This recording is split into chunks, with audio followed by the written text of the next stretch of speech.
ದಕ್ಷಿಣ ಕನ್ನಡ ಜಿಲ್ಲೆಯ ಪುತ್ತೂರು ತಾಲೂಕಿನ ಉಪ್ಪಿನಂಗಡಿಯಲ್ಲಿ ನಿನ್ನೆ ಸಂಜೆ ತಂಡವೊಂದು ಮೂವರಿಗೆ ತಲವಾರು ಮತ್ತು ರಾಡ್ನಿಂದ ಹಲ್ಲೆಯನ್ನು ನಡೆಸಿದೆ.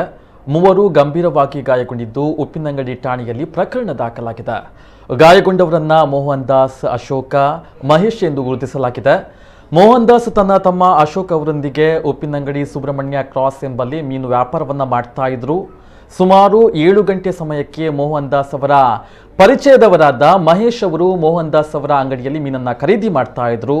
ಈ ವೇಳೆ ಮಠದ ಕಡೆಯಿಂದ ಬೆಂಗಳೂರು ಮಂಗಳೂರು ರಾಷ್ಟ್ರೀಯ ಹೆದ್ದಾರಿಯಿಂದ ಸುಮಾರು 20 ಮೋಟಾರ್ ಸೈಕಲ್ಗಳು ಮತ್ತು ಒಂದು ಕಾರಿನಲ್ಲಿ ಸುಮಾರು 25ರಿಂದ 30 ಜನ ಯುವಕರು ಸೇರಿಕೊಂಡು ಮಾರಕಾಸ್ತ್ರಗಳಾದ ತಲವಾರು ಮತ್ತು ರಾಡ್ಗಳನ್ನ ಕೈಯಲ್ಲಿ ಹಿಡಿದುಕೊಂಡು ಏಕಾಏಕಿ ನುಗ್ಗಿದ್ದಾರೆ.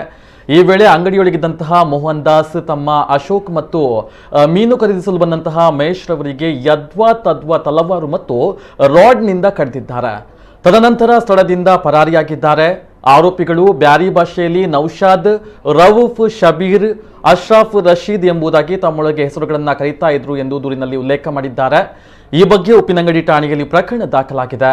ಗಾಯಾಳುಗಳನ್ನ ಶಾಸಕ ಹರೀಶ್ ಪೂಂಜಾ, ಸಂಜೀವ ಮಠಂದೂರು ಭೇಟಿಯನ್ನು ನೀಡಿ ಆರೋಗ್ಯವನ್ನ ವಿಚಾರಿಸಿ ಧೈರ್ಯವನ್ನ ತುಂಬಿದ್ದಾರೆ.